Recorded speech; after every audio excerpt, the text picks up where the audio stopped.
Halo semuanya, selamat datang di channel saya, Raam Official.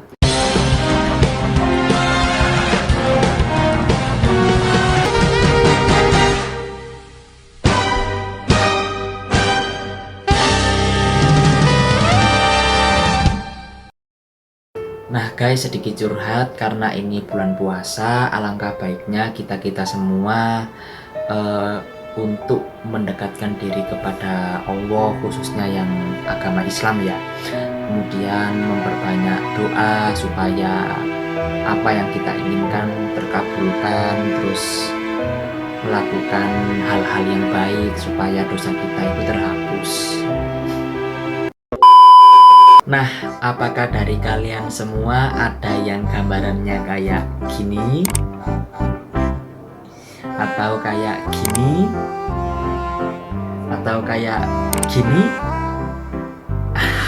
Nah, mungkin video ini cocok untuk kalian semua yang gambarannya kayak itu tadi.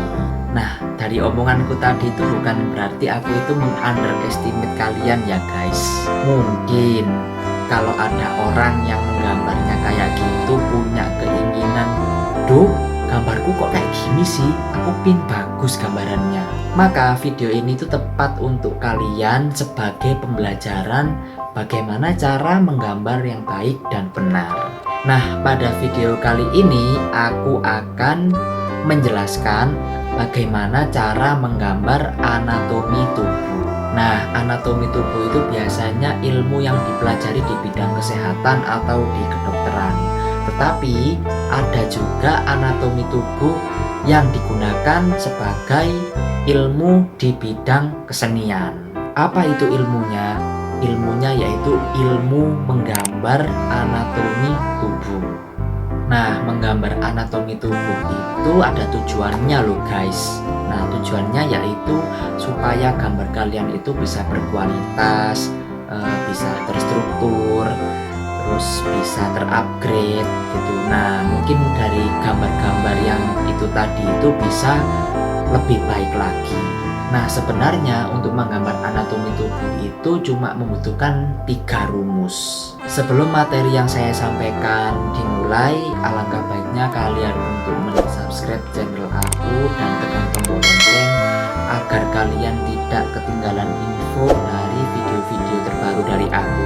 Oke, rumus yang pertama, menentukan proporsi anatomi tubuh. Nah, ini aku akan menjelaskan tentang proporsi tubuh. Nah, mengapa kita perlu belajar proporsi tubuh dan harus menerapkannya ketika kita menggambar? Nah, supaya gambaran kita itu bisa teratur dan terstruktur. Mungkin ada dari kalian yang belum tahu apa itu definisi dari proporsi tubuh. Nah, definisinya yaitu hubungan ukuran dalam satu keseluruhan, yaitu perbandingan panjang, pendek, besar, kecil dengan bagian lain atau bagian satu dengan keseluruhan. Nah, itu menurut dari tim penulis Bapak Mujiono. Nah, seperti ini ya contohnya. Nah, saya izin mengambil karya dari Bapak Mujiono selaku tim penulis sebagai contoh gambar proporsi. Hehe. Nah, kira-kira mana yang namanya proporsi? Ini dia proporsinya. Ternyata proporsi ini ada perbedaannya loh guys. Perbedaannya itu di mana? Perbedaannya yaitu ketika Anda menggambar anak kecil dan anak dewasa. Garis yang dibutuhkan menggambar anak kecil itu sekitar 3-4 baris. Sedangkan kalau orang dewasa, kita membutuhkan garis sekitar 6-8. Nah, ini aku memberikan contoh sederhana dari gambar proporsinya. Nah, aku saranin kalian pakai teknik ini karena ini saya ringkas ya. Saya ringkas lebih mudah. Kalau Anda meniru proporsi dari karya Bapak Mujiono ini menurutku susah ya. Ini buat yang sudah ahli atau yang mahir saja ya, kalau menurutku gitu. Dan rumus yang kedua yaitu menentukan bentuk dari anatomi tubuh.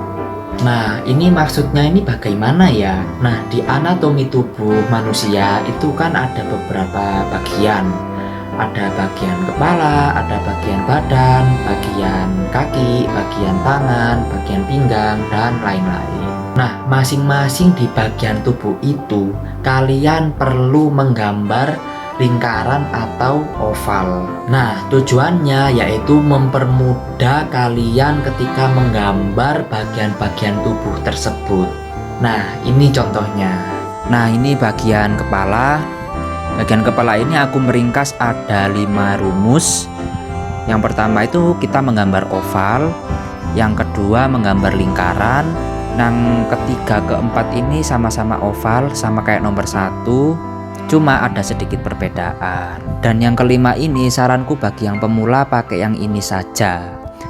Kita membuat lingkaran besar di atas dan lingkaran kecil di bawah, kemudian nanti digambar sehingga membentuk oval, seperti contoh kartun SpongeBob. Nah, ini dia. Lucu ya. Nah, aku sedikit menjelaskan mengenai rumus menggambar oval dan menggambar lingkaran. Nah, untuk menggambar oval itu menentukan kepala orang dewasa, kalau menggambar lingkaran itu menentukan kepala anak kecil. Nah, tadi aku jelasin ada sedikit perbedaan ya. Ketika menggambar kepala itu kepala orang dewasa ini dilihat dari dagunya. Ada yang dagunya lancip seperti Mbak LL, ada yang dagunya datar. Kemudian perbedaan yang ketiga ini yaitu ketika menggambar telinga. Nah, ketika menggambar telinga ini bisa digambar di dalam oval atau bisa digambar di luar oval. Nah, ini merupakan tahap menggambar kepala. Ada yang bisa langsung dengan membentuk lingkaran atau oval. Dan yang kedua ini yang aku bilang tadi, ini sangat recommended ya bagi pemula yang ingin bisa menggambar. Jadi menggambar lingkaran atas dan lingkaran bawah, terus membentuk oval. Alhasil nanti jadinya seperti kayak ini. Lebih gimana ya, lebih bagus menurutku. Nah, ini rumus menentukan badan orang dewasa sama anak kecil ini yang tadi aku jelasin di awal-awal ya, menggambar oval. Cuma perbedaannya itu dari ukurannya. Ukuran ovalnya untuk anak kecil itu ukurannya kecil, sedangkan ukuran oval orang dewasa itu besar. Nah, ini rumus menentukan pergelangan tangan. Nah, pergelangan tangan kan ada sendi-sendinya ya. Ada sendi sendi peluru, sendi engsel dan lain-lain. Itu ilmu IPA itu. Basa-basi ya. Nah, ini ada rumusnya ya guys. Nah, kalau mau menggambar tangan menekuk ya kayak gini. Terus dan tangan, dan khususnya untuk telapak tangan ya. Kalau untuk pemula sih alangkah baiknya kalian menggambar tangan tanpa jari. Boleh kok tangan tanpa jari seperti gambar di bawah ini. Nah, karena aku itu pernah melihat di animasi apa gitu ya, aku lupa. Pokoknya ada yang tangannya itu kayak gini tanpa ada jari. Dan yang ini rumus membuat badan. Seperti yang aku bilang tadi, kalau gambar badan itu bentuknya seperti oval. Dan untuk menggambar kaki ini sama kayak membuat tangan. Dan yang rumus ketiga ini menurutku paling penting, yaitu yakin dan tidak boleh ragu-ragu. Nah, misalnya kalau kalian mau menggambar lingkaran atau menggambar bangun ruang, nah itu kalian itu gak boleh kayak gak boleh ragu-ragu gitu loh, harus yakin. Meskipun gambaran kalian ini masih belum bagus-bagus amat, tetapi kalau kalian yakin, insya Allah kalian bisa. Misalnya kalian punya pikiran kayak gini, aku nggak bisa gambar, ini bukan bidangku, ngapain mau belajar gambar. Nah, kayak gitu itu yang nggak boleh dilakukan. Kita harus yakin kalau kita belajar dengan sungguh-sungguh, nanti hasil kita akan bagus, akan lebih maksimal, akan lebih berkualitas. Nah, ini juga menurutku penting, yaitu selain yakin kita perlu latihan setiap hari. Karena kita kalau mau menggambar dengan bagus itu perlu latihan setiap hari, nggak secara instan. Tiba-tiba kalian sekali menerapkan 3 rumus itu tadi, moro-moro gambar kalian itu bisa bagus. Nah, itu absurd ya, mustahil menurutku. Nah, semua itu butuh proses dan butuh berjuang. Nanti hasilnya akan lebih maksimal kalau kita bersungguh-sungguh. Nah, intinya kita harus yakin dan sering latihan. Nah, sekian dari video ini.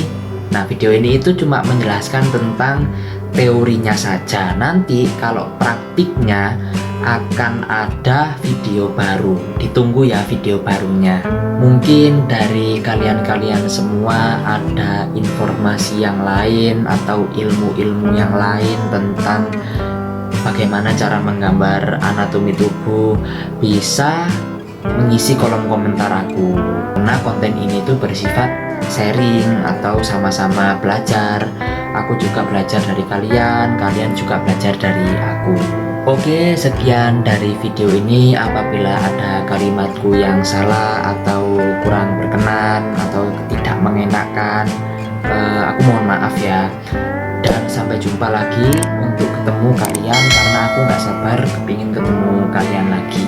Dadah.